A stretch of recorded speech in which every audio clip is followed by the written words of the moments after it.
It is always a pleasure to have Elder S. Gifford Nielsen with us on BYU Sports Nation, and certainly to be here with you on the cruise. And I want to point out, we just discovered something recently with our friend Jamal Willis called statistics inflation, okay? So if you were playing at the time of Ty Detmer or after that, safe to say you would have thrown for, 5,000 yards a year? Well, my statistical analysis of that is absolutely, of course, in fewer games. It's interesting. The older you get, the better you were. And so I can't remember throwing any incompletions, only touchdown passes, no interceptions. Nope. And we won every game. Those teams in the mid-'70s, we never lost. Incredible. That's what happens the older you get, when you start telling stories to your grandchildren and things like that. Now, it's so fun to be here on this cruise with everyone, and you can – Island Day. Yeah, it's like Island Night, and you guys really did well with your island. Yeah, we got into it. I was earlier today. Yeah. Award-winning Jerem and Spencer. You can't get their wardrobe right. Spilled Jell-O on my shirt. I changed my shirt. Yeah, we learned a long time ago there are no excuses. So, no excuses. Yeah. Fair enough. So extreme accountability. It's nice to be with all of you, and it's nice to be on this cruise with all of these Cougar-loving fans, and to have the athletes, to have Kalani here. So it's great to share these experiences that we've had over the years together once again. So it's nice. You had a lengthy pro career, of course, but the time spent at BYU is so short for so many of these athletes. Yet it means so much to so many people. At what point in your life did you realize, oh wow, what I did during that time in Provo will last forever for a lot of people? Well, that's what has happened. You don't realize it at the time when you're playing. As a young player, you just want to go out and perform. You get your coaches together and they give you a game plan, and you just go out and try to carry out that game plan, and you don't really realize the significance of the impact that it has later on in your life. And so, when we started, Lavell was just a young coach. He finally put me in, and now he's got a stadium named after him. It's like I kept telling him that, and he's got his comeback. I took a slow quarterback, and I made him an All-American. So we always had our little jokes going back and forth. But at that time, we were establishing something that we had no idea would get this big. But it has gotten this big, and I don't know if I've ever seen a time where the momentum of what is happening, playing football, basketball, track and field, volleyball, soccer. I mean, it's just amazing what is happening at Brigham Young University, and the quality of athletes that want to come here to perform and to do what they do best, hoping for that dream of maybe going to the professional level, no matter what sport it's in. It's really incredible what's going on right here. No question, the trajectory of BYU athletics clearly on the rise. And you have a unique perspective because you've served in some prominent positions as a member of the Church of Jesus Christ of Latter-day Saints, have traveled the world. You understand this interesting meld of faith and athletics at BYU better than most. So from your standpoint, what are you seeing that is working so well to make BYU a place for everyone, and also a place that is welcoming to people of all faiths and all backdrops, that is certainly helping the athletics department go to another level? So I'm seeing a lot of I'm seeing a lot of unity, and it doesn't matter if you believe exactly the way members of the Church of Jesus Christ of Latter-day Saints believe. I mean, we saw a perfect example this year with Yegor. I mean, he comes here, he has no idea what BYU is all about, and he comes here and he absolutely loves the environment. He loves being taught. He loves to go to school. He loves 17,000 fans screaming at the top of their lungs for their Cougars in the most appropriate way. And so how can you not like that? And I think I think we're getting really good at teaching that this is a very unique place. It's a place where you can come and you can be yourself. You have you have rules that you live by. Structure, yeah. But all of those rules are very positive rules. If I were a parent and I had an all-star kid and I saw what BYU represented and the support that you get not only in Provo but around the world, I want my kid to go there. And I want my kid to do very well. And that's what's happening right now. We're seeing it. We have quality coaches. We've got, Tom has just done a fabulous job as the athletic director. And he will be missed, but he made his mark here in a very unique way. But he kept this thing going through independence and now even into the Big 12. Very impressive to see what he has put together and the foundation he has created for these athletic teams to continue to be more well-respected and revered in the NCAA scope of things, whatever sport it is. When you come to play BYU, we hope that everybody that comes here is going to see one of the most incredible things they've ever seen and know that they are in the battle for their lives because we want to win, but we want to win respectfully, professionally, and continue to do it the right way. You got to win to be relevant. If you do all these great things but you don't win, no one really knows or cares. Right now, BYU's winning, which is great. Been a lot of commentary the last kind of week or two relative to NIL and the church and whatnot. I thought there's been great commentary. The one that stuck out to me the most was Travis Hansen saying, we're about transformational experience, not a transactional experience relative to NIL and the role of the church. And they don't give funds to BYU. They've got to earn that through TV revenue and sales and so on and so forth. Yet, BYU is able to get guys with extreme talent to come to BYU now that represent something greater and are great fits. What are you seeing with kind of what's happening, especially on the basketball side right now? Well, let me just talk a little bit about NIL just for a second, because I don't think a lot of people really understand what's happening. BYU is always going to play within the constraints of the NCAA guidelines. We're not going to go buy teams. I keep hearing that. BYU's buying. We're not going to do that. We don't do that. We don't have to do that. What we offer an opportunity for a young player to come here and to refine himself in so many different ways. Not just athletics, but you're going to get an unbelievable educational experience. And if you don't get it, Yegor said he's coming back to get his degree. How fantastic is that? Yeah. I just think this is what we offer. We're not going to do the things that we're being accused of doing. And I think that we need to do a better job of telling people that we don't use tithing money for NIL. We're not ever going to do that. We're going to live within the constraints of what the NCAA rules are and how they're all put together, and do it in a professional and respectful way. We have coaches that are understanding that right now. We've got athletic administrators that are understanding that right now. But we're going to go out and try and win. We're going to be competitive. We're not going to tell our players, go out on the field and just don't do your best.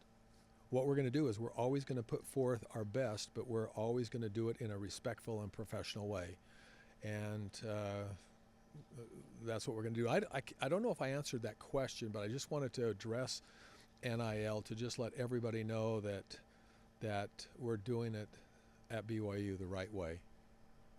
How do you perceive, because I feel strongly about this, that a guy like Kevin Young comes in and athletes gravitate to him because he is no nonsense, but has this unique ability to counsel, to instruct, to make you better, to love, but he's not afraid to have hard conversations, but he does so tactfully.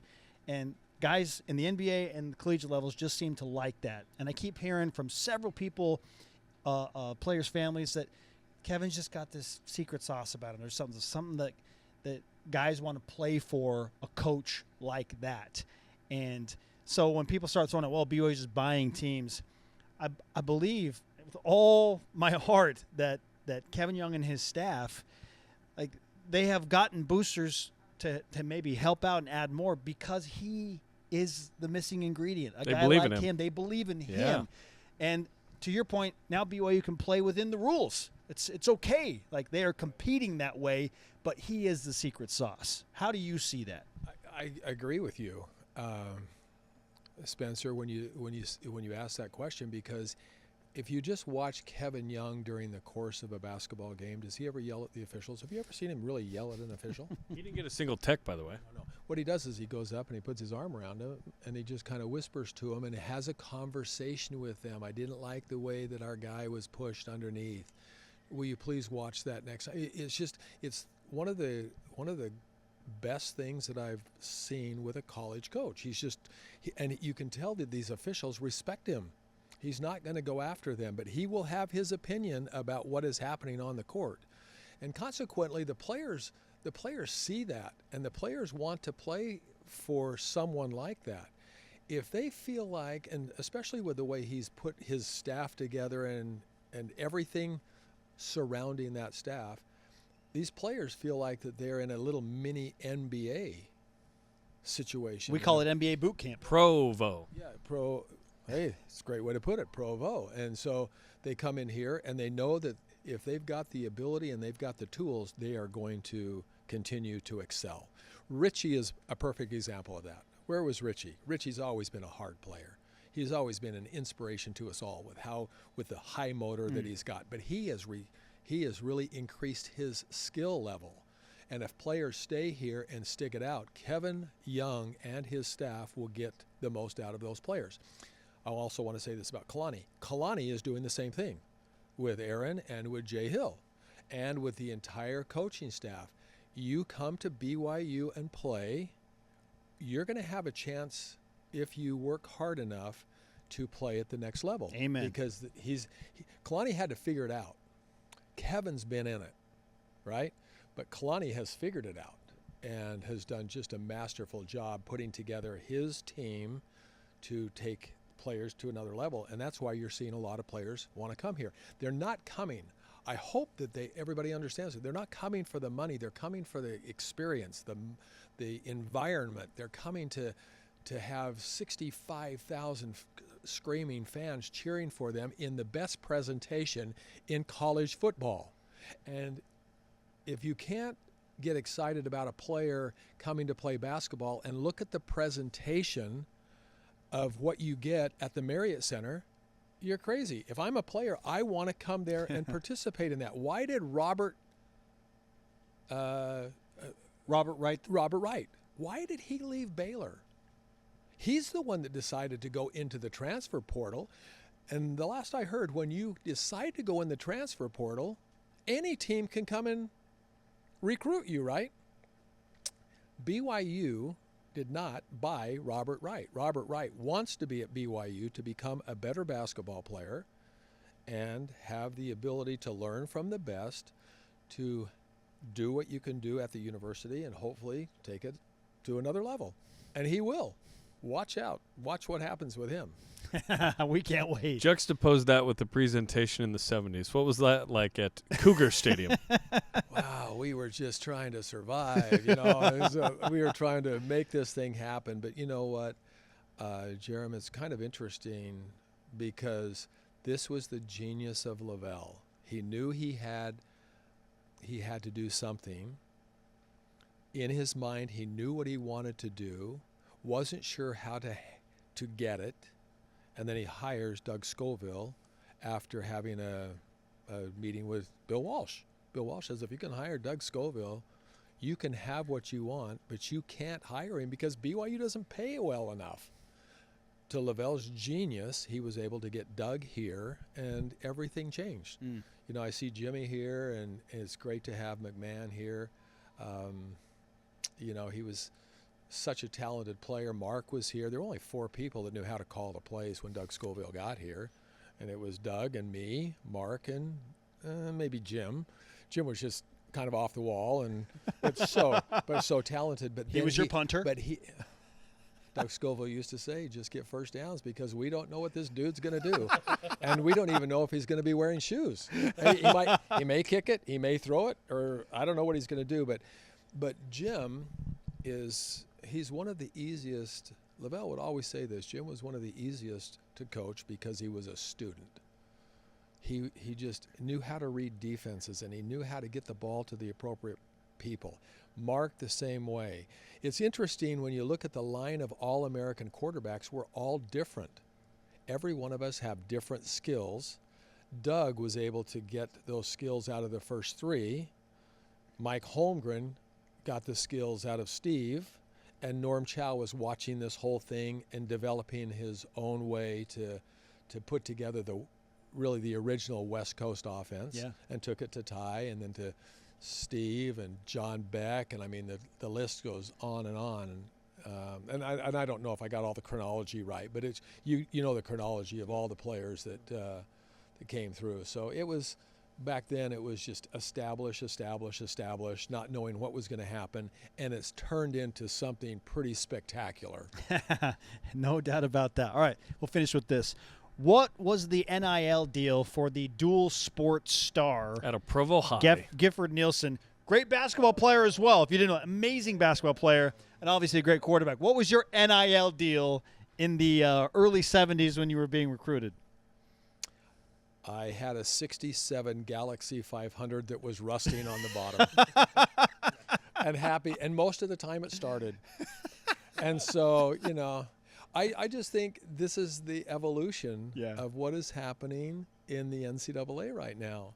And I'm so proud of our administration, Tom, Brian Santiago, leading with the president. I mean, but he can't run athletics. Sure.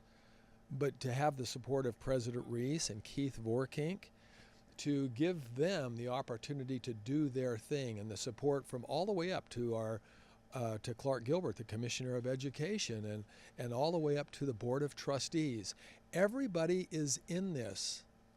And when you have all of them in this, you know it's going to be run the right way. So I just want to caution everybody, when you start to see all of these figures that are thrown around about how much these players are getting paid, they're not. I'm not privy to all the information, but I can tell you that they're not, because that's not who we are. We are a school that is principled in doing things the right way, in a very professional way. And people are coming to us because they see it's going to be done in the right way, and they're going to be treated with respect. And if it's not a good fit, we're going to say thank you very much for being here. And wish them the best. And wish them the best. Yes. And we want them to excel. We want them to say, okay, we were at BYU. It didn't quite work out, but we want you to go excel someplace else. That's the whole attitude. I say this, and I got to be very careful, but our prophet, President Nelson, says that gathering scattered Israel is the single most important thing that we can participate in. All of us. That's why we have missionaries. It's why we have the choir. It's why we have apostles and prophets. It's why we have everything. I sincerely believe this, because this was Lavell. In those early years, athletics can be a very important part of, it's the sport part of gathering scattered Israel. And the more you are relevant in the game nationwide, the more you're in the conversation, you continue to be a powerful example of everything good. And that's what this is all about.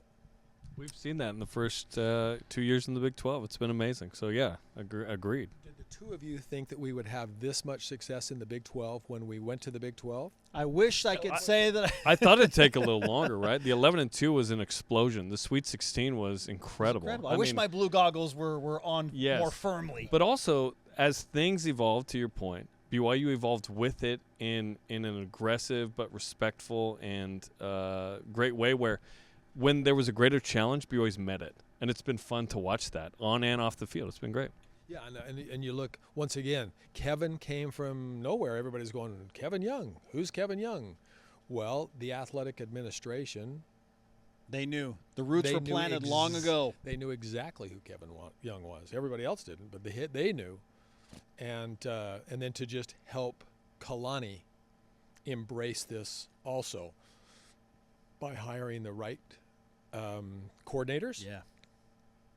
And then putting together a staff that is just absolutely exceptional. And so I'm just thinking so many good things are in the future for Brigham Young University athletics. Is that an exclamation point to that statement right there? Amen. Exclamation point. I've heard of that before. Yes. Exclamation. We're in Mexico. I think it's upside down. Just so we're all on the same page. Yeah. One on each side, right? Yes, one on each side, upside down. Yeah. Yeah. Yeah. The legendary Elder S. Gifford Nielsen. So great to have you with us cruising Thanks, with Giff. the Cougs. I know you had a rusted out 67. You deserved a brand new 74 Corvette Stingray for what it's worth. Hey, I can just say this. You know, when we started this thing way back when, there was a dream that something like this could happen. And now we're seeing the fulfillment of that. That's pretty special. Outstanding. Thank you for the time. So great to talk with you. You bet.